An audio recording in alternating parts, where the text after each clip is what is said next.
Já começou na adrenalina dessa abertura aqui, que a Jojoíssa fez aqui com todo carinho para o nosso canal. Saudações democráticas a todos vocês, começando aqui uma nova série de programas, uma série muito bacana concebida aí por Daniele Barbosa, que está aqui com a gente.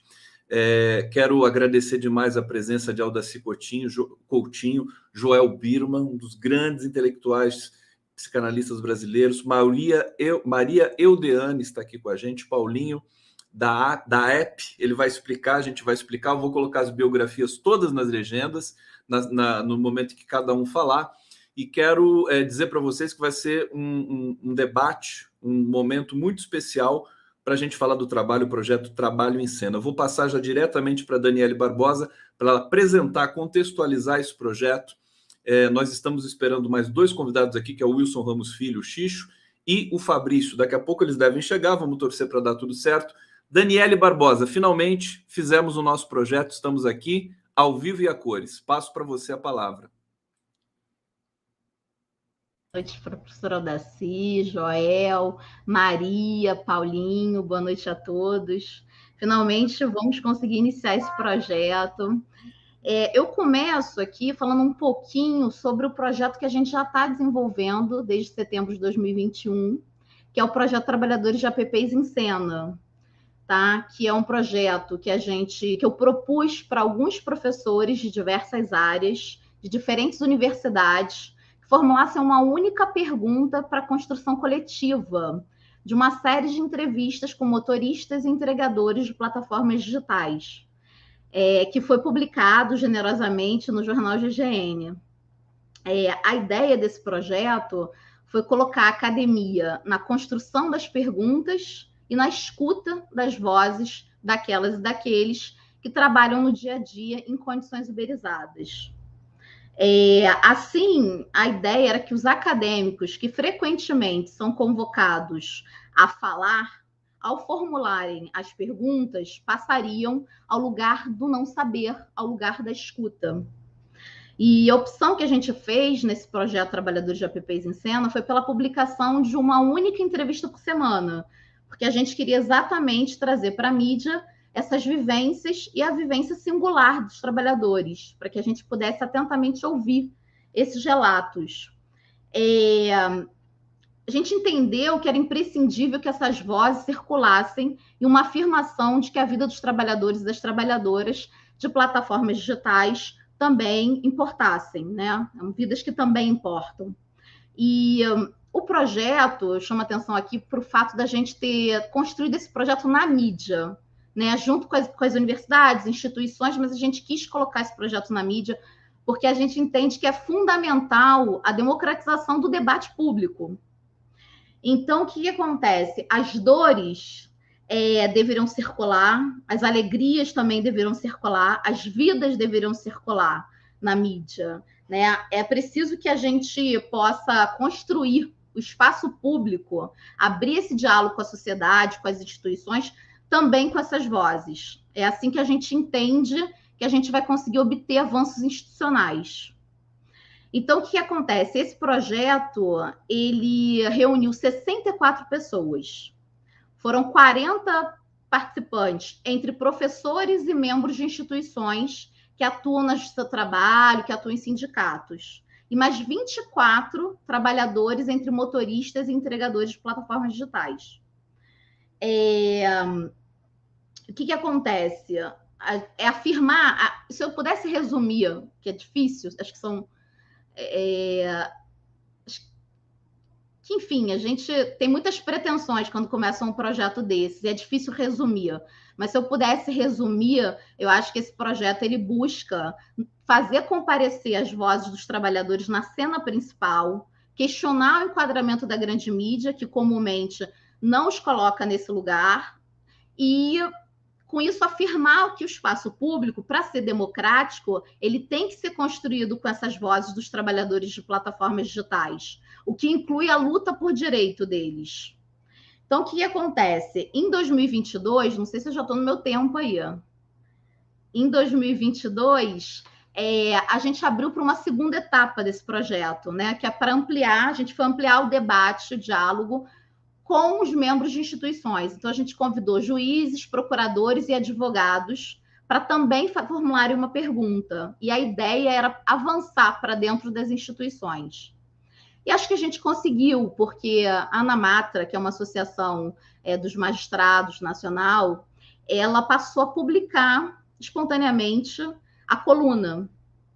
O site da MT, a The World News e alguns escritórios de advocacia também passaram a publicar a coluna de forma espontânea. Então, isso era um dos objetivos do projeto, que a gente pudesse ampliar ao máximo que essas vozes fossem escutadas por várias pessoas. Então, quando outras instituições, outros órgãos passam a trazer para dentro, sobretudo do Poder Judiciário, como Associação Nacional, trazendo a ideia da coluna para dentro, essa era a ideia, né? Juízes trabalhos podendo ouvir. Bom, o projeto tem por finalidade resistir ao projeto neoliberal de distribuição de direitos. A construção da coluna, eu digo que a construção dessa coluna ela é escrita pelos trabalhadores. Então, as entrevistas dos trabalhadores é que constroem a coluna. E essa é uma forma da gente tentar resistir a esse projeto de distribuição de direitos. Enfim, acho que a gente também fez o seguinte, a ideia de construir coletivamente a entrevista entre os professores e os membros de instituições era exatamente para fugir da lógica da racionalidade neoliberal, era exatamente para a gente poder produzir um espaço de um agir juntos, um agir comum. Eu acho que é essa a finalidade do nosso lado aqui, entendeu? A escuta e um agir juntos contra a precarização do trabalho. E agora, o que a gente tem aí? A gente tem esse novo projeto, que é o Trabalho em Cena, que eu acho que ele tem por objetivo pegar e aprofundar esse diálogo que a gente começou a ter em 2021. A gente passa a aprofundar esse diálogo com os trabalhadores, com a academia, com as instituições na mídia. Essa que é a ideia inicial do projeto. Vou ficar por aqui. Tá aí, Daniele Barbosa, obrigado por essa abertura, por essa contextualização. Estamos ao vivo aqui pela TVT de São Paulo, pelo canal do Grupo Prerrogativas, canal do Conde e também pela TV 247. Quero agradecer de novo a presença de todos vocês.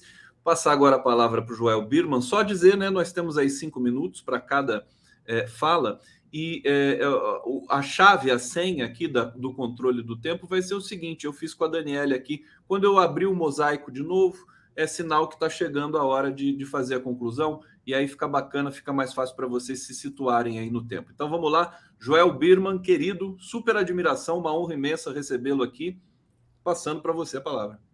Obrigado, Conde, pelo convite, obrigado a Daniele Barbosa pelo convite de estar aqui com vocês nesse debate sobre os trabalhadores em cena, né? Esse acontecimento, digamos assim, que antecipa e que vai ritualizar, né, o Dia do Trabalho, que vai se passar daqui a 2 dias, né? Então, acho que esse programa aqui ele se confunde com a ritualização do Dia do Trabalho, né, que foi, então, esvaziado, né, nos últimos anos nessa racionalidade neoliberal, né? E eu acho que assim, Trabalhadores em Cena, esse projeto Trabalhadores em Cena, que foi construído pela Daniele Barbosa, né, ele tem várias coisas muito importantes que devem ser destacadas. Primeiro, eu acho que é uma certa inversão, né, do lugar da voz, né, propriamente dita, né? Quer dizer, enquanto que na tradição oligárquica brasileira, né, ou mesmo internacional, né, os trabalhadores não tinham voz, né, quem falava por eles, né, eram os partidos, quem falava por eles eram os patrões, quem falava por eles era o Estado, né, e os trabalhadores tinham uma voz completamente silenciada, né, eles não tinham direito à voz. Então, acho que a primeira inversão importante desse projeto foi de colocar os trabalhadores no centro da cena, né, para que nós pudéssemos escutar a vida, o percurso, né, o trajeto, os impasses, as dores, os sofrimentos desses trabalhadores, né, nesse trabalho informal, né, de aplicativos que eu acho que condensa, né, o que há de mais violento, né, nessa precarização do trabalho produzido pelo neoliberalismo, porque essa que é a verdade, né? Eu acho que o trabalho com aplicativos ele coloca o que há de mais violento, né, nessa reforma trabalhista, essa decomposição de direitos provocado pelo modo capitalismo, pelo modo neoliberal de experiência social, né? Então, eu acho que o primeiro ponto importante, né, é que não são mais os intelectuais que falam, não é mais o Estado que falam, mas o Estado pergunta, né? Os professores perguntam, né? E os trabalhadores vão responder, né? E nós estamos interessados em saber o que eles pensam, né? E acreditando, fazendo uma aposta de que existe saber, né? Na experiência, na vida, na memória, né? Naquilo que eles querem compartilhar conosco, né? Quando anteriormente partia-se do pressuposto que os trabalhadores não tinham saber nenhum, né? O saber estava do lado dos intelectuais, estava do lado dos professores, né? Estava do lado dos juristas, né? Quer dizer, então, nessa perspectiva, né, a escolha dos professores para perguntar e dos trabalhadores para responder, né, significa que os professores se colocaram, para usar uma metáfora que está muito na moda ultimamente, né, uma metáfora da escuta dos trabalhadores, né? Eu estou acostumado com essa linguagem da escuta porque eu sou psicanalista, né? O que eu faço 24 horas por dia é escutar as pessoas, né? Falo pouco, escuto muito, né? E quando me dão liberdade para falar, eu solto o verbo, como aqui que o Conde me deu essa possibilidade, né? Então, esse ouvir os trabalhadores, esse dar lugar para escutar os movimentos sociais, ou como Lula tem dito ultimamente, escutar a juventude nas periferias, né? Dar esse lugar para essa voz, né? É fundamental, e é fundamental para um ponto específico que eu queria chamar a atenção, né? Porque eu acho que isso representa uma espécie de viragem, né? Em conceder a voz aos trabalhadores de aplicativo, que, repito, é o ponto mais violento, né, dessa precariedade do trabalho nos dias dramáticos da lógica neoliberal, né? O que tá existindo aí é que nós estamos concedendo a voz, né, aos oprimidos, né, aos vencidos, né, para que eles possam ocupar a cena do lugar de vencedores. Eu estou usando aqui uma metáfora de um filósofo alemão chamado Walter Benjamin, né? Um livro dele chamado As Teses sobre a Filosofia da História, né? Onde ele dá a voz para os perdedores no momento em que esses perdedores vão virar a mesa e retirar o lugar dos vencidos, né?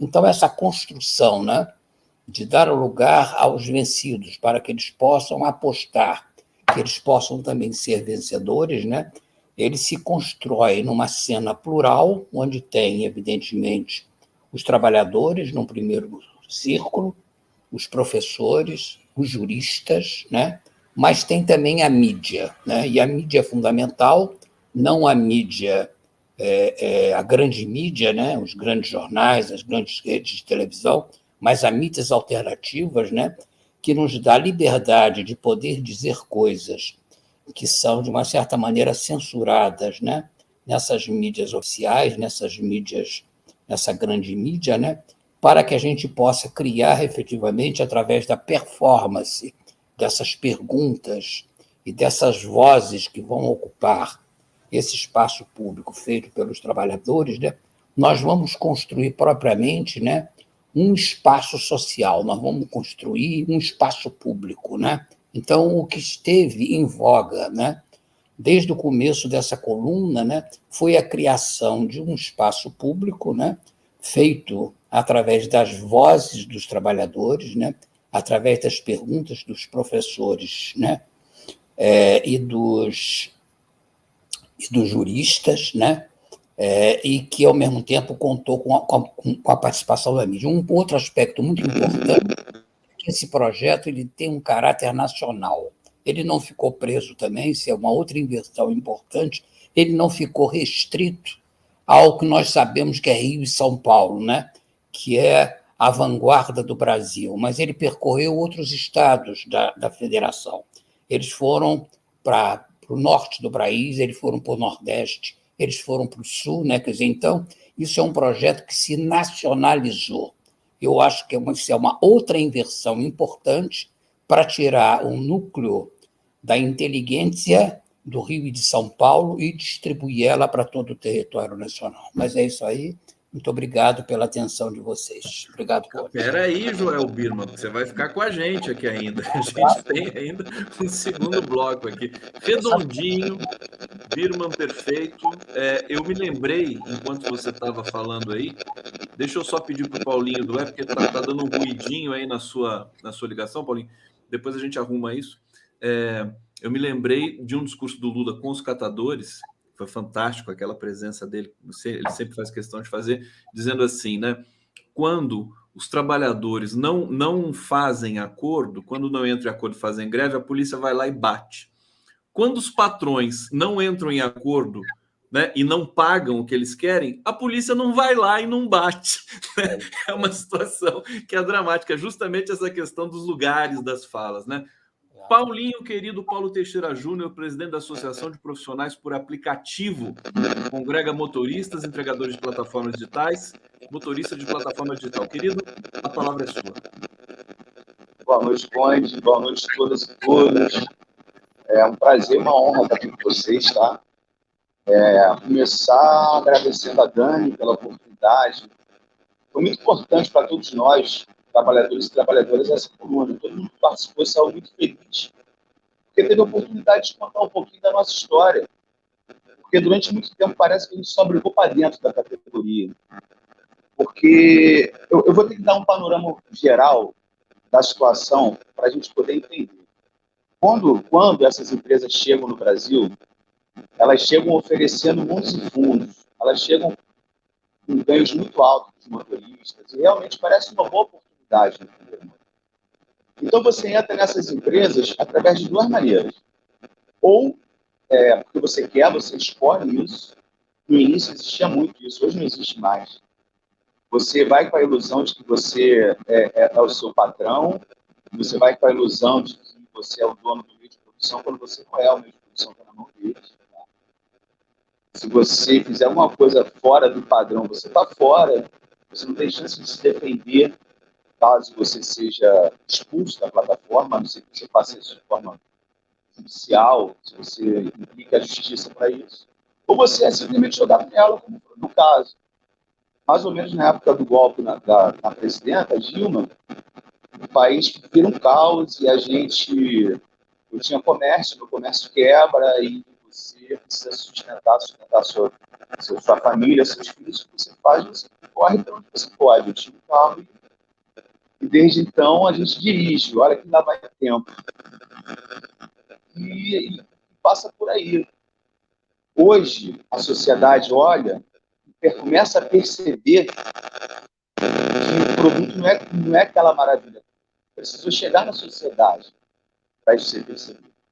Porque é muito bonito você ver a Uber colocando anúncio no Facebook, colocando outdoor, falando de preconceito racial, e o motorista carregando nas costas a empresa. Você hoje tem corridas que você paga 40%, 50%. 40%, 50% do que você recebe do valor bruto que você recebe na Uber. Sem descontar o seu combustível, sem descontar o seu alimento. Então, hoje a sociedade começa a perceber isso. Desculpa, sem querer te interromper, querido, já interrompendo, a gente está com uma interferência na sua captação de som e a gente está perdendo alguns trechinhos. Eu não sei se você tirar o fone de ouvido se melhora, talvez melhore de uma vez. Se você tirar de uma vez. Vamos fazer esse teste. Eu acho que vai melhorar. Tá, tudo bem. Aí, vou tentar falar um pouco mais perto do telefone. O problema era o fone. Era o fone. O fone que comprei hoje, hein, especialmente, mas vamos lá. Então é isso. Hoje a sociedade começa a perceber que tem alguma coisa de errado com o serviço. Quando você pede o seu carro não chega. quando você entra no carro do motorista, o carro do motorista não está bem cuidado, está amassado, ou está batendo, ou está com algum outro problema. Quando o motorista está mal-humorado, não tem mais balinha, não tem mais água. Por que será? Será que é o motorista? Será que é a profissional? Não, gente, não é. Hoje, o nosso quilômetro rodado tem o mesmo valor do que há 5 anos atrás. Olha a inflação. Eu pagava R$ 1,69 no gás, hoje eu pago quase 5. E o valor bruto é o mesmo que a gente recebe. Então, obviamente, o trabalhador está precarizado. Obviamente, hoje, o cara, entre pagar uma conta de dentro de casa ou comprar 1 litro de leite e consertar o carro, ele vai fazer o que é a prioridade.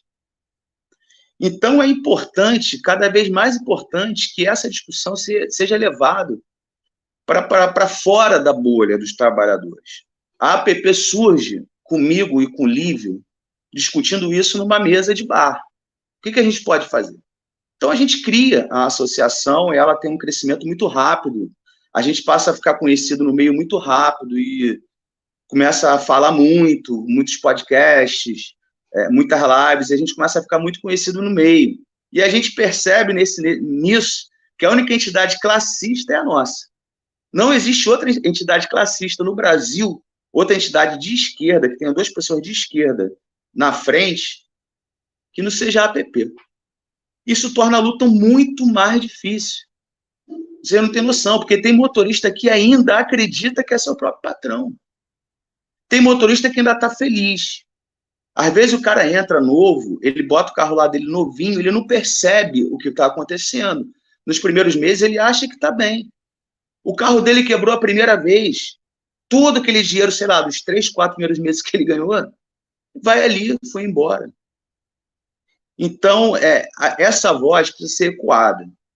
A gente precisa de aliados. Esses aliados são vocês, é a academia, são as pessoas que abrem espaço, é o Conde, é a Dani, mas, principalmente, os nossos aliados têm que ser os consumidores.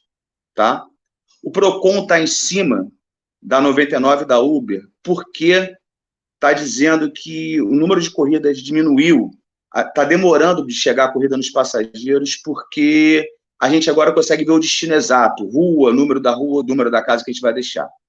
Gente, não é isso. O número de corridas diminuiu porque 90% das corridas não valem a pena. O motorista não aceita porque não vale a pena. Obviamente, o cara não vai subir o morro com uma guerra deflagrada, não vai. Mas não é por isso que a gente não está aceitando. Eu vou em qualquer lugar do Rio de Janeiro.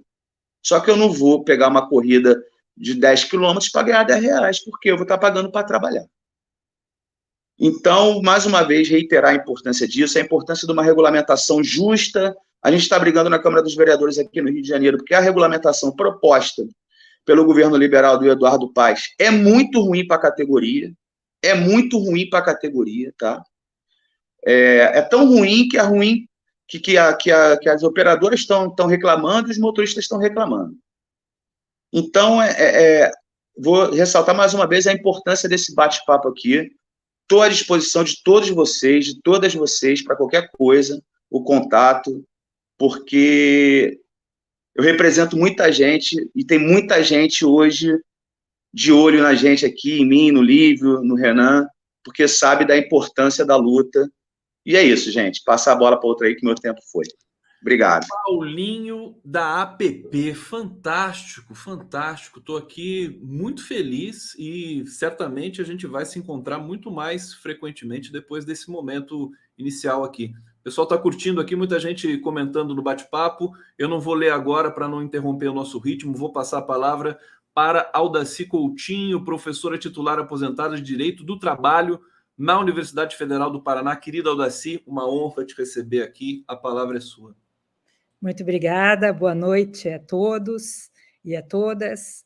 Quero dizer que esse momento é um momento histórico, porque ele é só o início de tantos outros encontros que vão propiciar algo que eu acho que é essencial e necessário, que é, por óbvio, a escuta, mas a escuta que leva ao diálogo. e, particularmente, o diálogo estabelecido numa proposta única, que vai sintetizar exatamente essa relação entre a academia e a sociedade, entre os juristas e os psicanalistas e os trabalhadores, e, portanto, eu acho que esse momento é um momento que vai propiciar a construção de inúmeros projetos aí para frente. Queria ressaltar particularmente aqui, e, portanto, agradecer também ao Conde e à Daniele, porque, sem dúvida, essa possibilidade só acontece por algumas pessoas que têm em mente esses projetos e conseguem viabilizar, e particularmente aí a vocês dois. E acho que o grande, digamos, mérito desse momento é pensar coletivamente. E pensar coletivamente não significa apenas a academia ouvindo os trabalhadores ouvindo a academia, perguntas e respostas.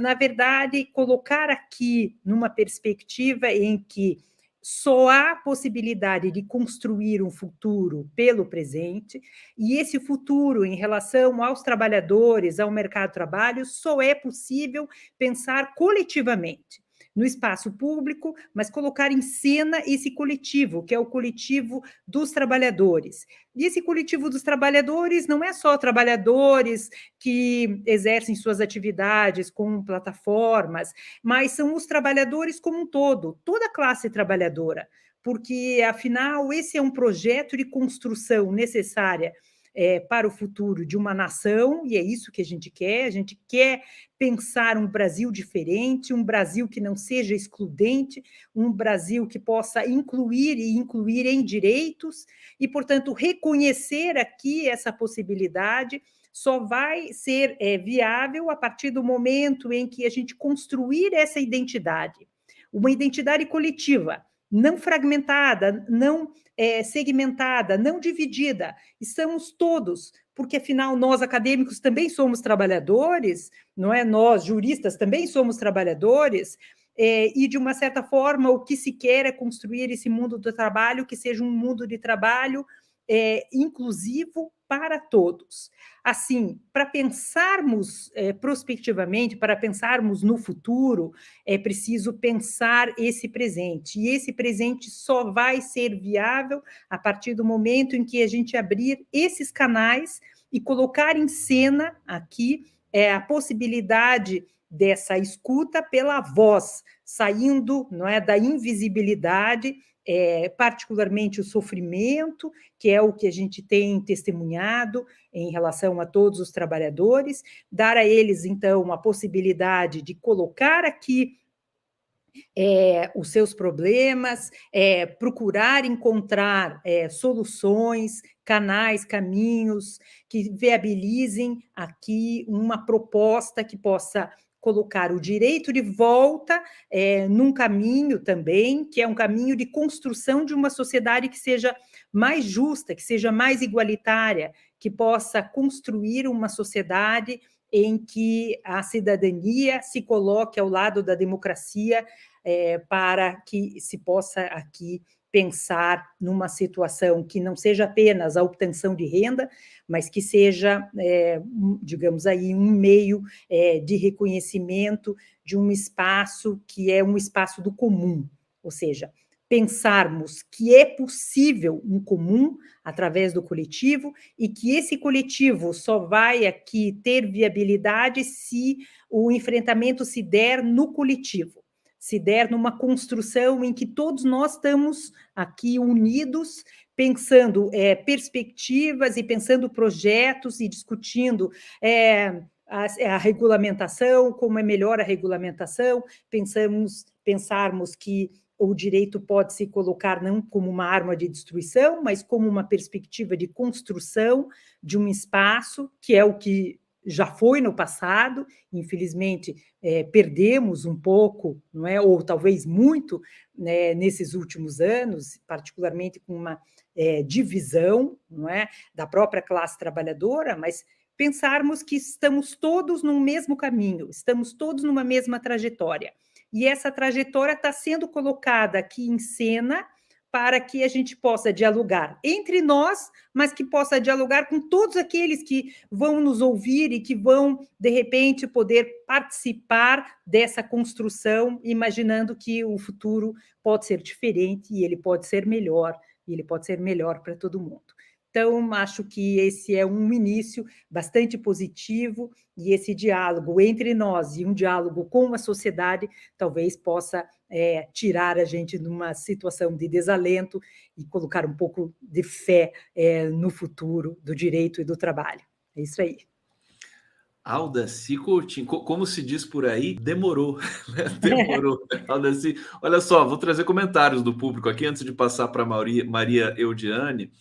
Célia Soares, que fala impecável, subscrevo aqui a nossa querida Célia, se referindo aqui à nossa querida Aldaci. Luiz Polzius, boa noite a todos e todes de Fort Lauderdale, Flórida. Ana Pimenta, hoje vi em São Paulo entregadores tomando lanche sentados na calçada, no frio, sob uma garoa. Triste. Raquel Gertner, boa noite, doutor Joel Birman, sempre apoiando os movimentos democráticos. Parabéns, Conde, doutor Joel. Parabéns também a Daniele, que concebeu esse evento de hoje. Silvia Kátia, que os trabalhadores de app sejam ouvidos. Vamos ouvir, então, um trabalhador de app. É uma trabalhadora de app, Maria Eudiane, coordenadora da ocupação João Cândido, membro fundadora da Despatronados, Cooperativa de Entregadores, empreendedora social pela Adincra, graduada em História na Unirio. Querida Maria Eudiane, uma honra te receber. Passando para você a palavra. Oi, boa noite a todos. Eu gostaria de agradecer, o convite e gostaria de iniciar dizendo que os trabalhadores também estão na academia, Eu faço História na Unirio e a minha trajetória para as entregas foi o seguinte: fazia faculdade de História numa faculdade pública, tenho bolsa de inglês no Cultura Inglesa e de Espanhol em um outro curso, e eu não tinha tempo para me dedicar a um trabalho formal. E o trabalho por aplicativo, eu já estava ficando meio que desesperada, as contas para pagar. Eu sou nordestina, vim para cá com 16 anos, meu avô tentou voltar, eu fugi da casa dele e vou morar nas ruas. E, além disso, eu ainda tenho que ajudar a sustentar minha filha no Nordeste. O que acontece com muitos e muitas nordestinas com a trajetória que tenho. Então, eu estava meio que, ai meu Deus, o que eu vou fazer, E aí, eu vi passando, um colega meu que é catador falou assim para mim: por que você não entrega? Você é inteligente, telefone, vai lá entregar. Eu, não tenho bike. Aí ele, a gente acha uma. A gente saiu para catar, minha primeira bike foi encontrada do lixo. Na primeira a gente achou o quadro, depois nós achamos 2 pneus. E assim aconteceu. Comecei a entregar no início, como em toda profissão a gente sabe, as condições são melhores, o canto da ceia ainda é válido, E com o tempo que passou, com o período que foi acontecendo, a precarização alcançou também aos entregadores de aplicativo, e com a chegada da pandemia, o número quase que subiu 500 vezes mais de entregadores na rua, porque você não tinha outras formas de trabalho, Então, a alta demanda por pedido de aprovação agilizou a precarização da nossa área, e eu queria dizer que a uberização ela é um projeto muito pior do que a perca de direitos que aconteceu na nossa última reforma trabalhista, porque a uberização ela tem a falácia de conseguir convencer alguns trabalhadores de que eles são empreendedores. Eu realmente sou empreendedora, já era antes de me tornar entregadora, e empreender é uma coisa totalmente diferente, Empreender, a gente empreende quando os dois lados têm o mesmo poder de negociação. Quando você consegue colocar o que você quer, como você vai fazer, então isso é empreender. Quando você vai para um aplicativo e ele só te aceita se você tem um CNPJ, mas ele te dá um contrato pronto e você só pode aceitar aquilo, isso não é empreendedorismo, isso não é ser seu próprio patrão, isso é você ser desesperado e não ter outra coisa para fazer. Então, é uma falácia muito grande essa ideia de que nós somos empreendedores, né? Mas que ainda convence algumas pessoas de início. Por isso eu acho que é tão importante o projeto da Daniele, o projeto de Trabalhadores em Cena, e eu já adianto, vai ter muito trabalho pela frente, porque se você olhar hoje, a uberização, ela afetou vários outros trabalhadores liberais, como, por exemplo, se você pegar o aplicativo Gas Ninjas, ele também trabalha ele também trabalha no mesmo estilo dos aplicativos de entrega ou de motoristas, que é o trabalho intermitente. Você só recebe por aquele serviço que você faz, e se você não faz o serviço, você não recebe. Então, acaba que tem várias outras categorias, eletricistas, diaristas, N profissões, atendente de telemarketing, marcação de consulta também, a maioria está dentro desse ritmo agora, que você só ganha o que você produz, e aí aquele trabalho não remunerado, que eu costumo dizer, por exemplo, na CLT, num trabalho normal, se você sai de casa às 7 e você chega em casa às 10, você está coberto dentro desse período, que é o período que você está indo para o trabalho e o período que você está voltando. Os trabalhadores de aplicativo com entrega, a gente só está coberto se a mercadoria estiver na nossa bag. Porque se você não tiver com a mercadoria na bag, você não consegue, você não tem direito à cobertura social, você não tem o seguro acidente. O seguro acidente ele só funciona se você tiver com o sorvete na bag. Então, tem essa questão, né? Outro ponto muito importante que eu acho que tem que ser dito, que é o seguinte: a gente não recebe pelo tempo de espera com o aplicativo ligado. Meu último dia de aplicativo ligado, eu passei 12 horas com o aplicativo ligado, porque eu precisava pagar meu aluguel, e eu fiz 4 corridas de R$ 5,31. Em 12 horas eu só ganhei mais ou menos R$22. E isso não chega nem perto. Eu costumava dizer o seguinte, né? Que nós, entregadores, somos os boias frias da cidade.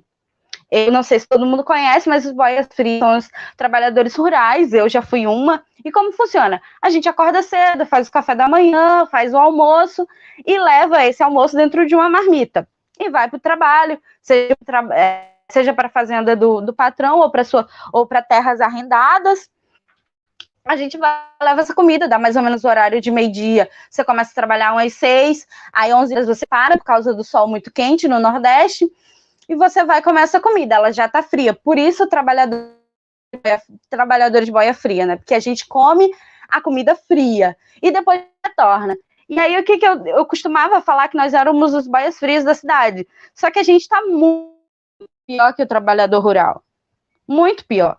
Tá bem além disso, né? A gente chegou ao ponto de que carregar comida nas costas e não ter o que comer. Muitos dos meus colegas chegam para mim e falam, cara, infelizmente hoje eu vou ter que pular um lanche, porque se eu não pular eu não vou ter o que comer, porque não toca.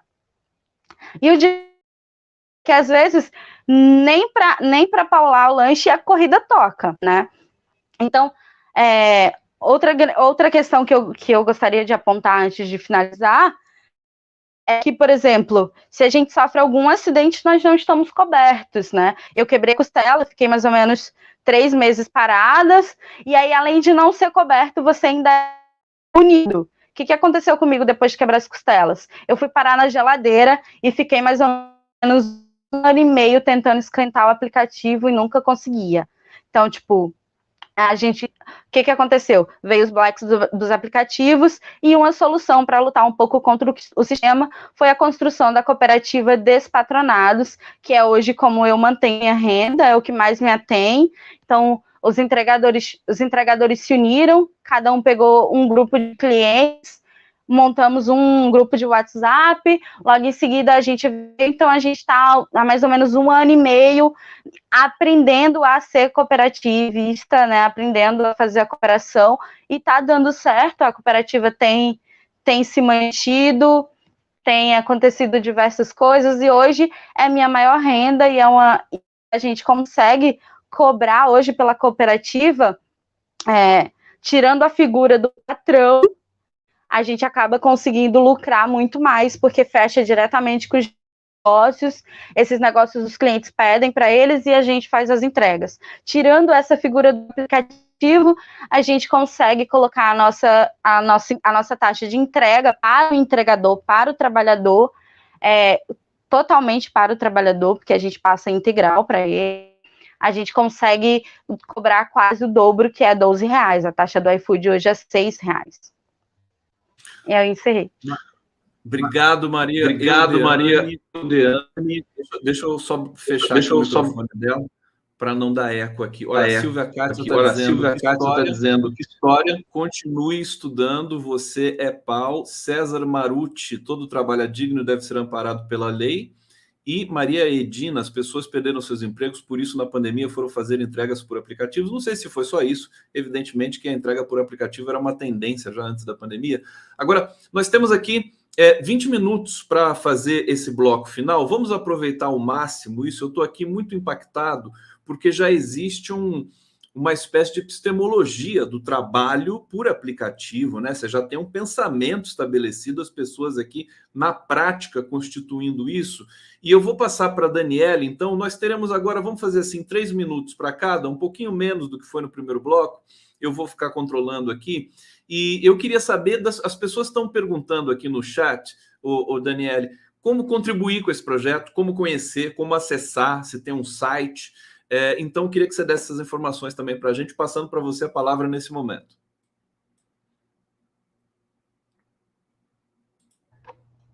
Tá certo. Então, em princípio, o que a gente fez? Construiu uma página no Instagram. Essa coluna foi publicada generosamente no jornal GGN. E a gente, após, construiu uma página no Instagram que se chama Trabalhadores de APPs em Cena. E esse projeto, ele tem como inspiração, para mim, 2 situações. Uma, que eu fui professora substituta na UERJ, e, portanto, também uma professora precarizada, e tive um querido aluno, que era motorista da empresa Uber. E ele fazia administração na UERJ, eu dava aula de direito do trabalho, e ele, certa vez, me disse o que era a uberização do trabalho no Brasil. Ele me trouxe uma imagem, uma cena, que era como se ele disse para mim, professora, é como se fosse um poço no deserto. E não tem água para ninguém, todo mundo foi para esse poço. Então, eu acho que depois que você escuta uma coisa dessas, pelo menos eu, não consigo dormir em paz da mesma forma. Então, hoje eu percebo que a ideia desse projeto estava ali atrás, lá na sala de aula, com o relato de um aluno que também era motorista da empresa Uber. E eu também, na minha condição de precarizada como professora substituta. Então, esse projeto ele tem essa inspiração, e tem a inspiração numa filósofa feminista, que é a Judith Butler, que diz algo mais ou menos assim, que é isso que eu tento na página. Por que eu estou trazendo essa história? Porque a página dos trabalhadores de APPs em Cena, que é esse espaço, né, de resistência contra os apagamentos das vidas das trabalhadoras e dos trabalhadores de APPs, ela é inspirada no que a Butler mais ou menos diz assim. Ela diz, é preciso insistir onde se é apagado. E eu acho que a gente foi para a mídia, a gente está com essa página no Instagram, a gente está tentando produzir uma insistência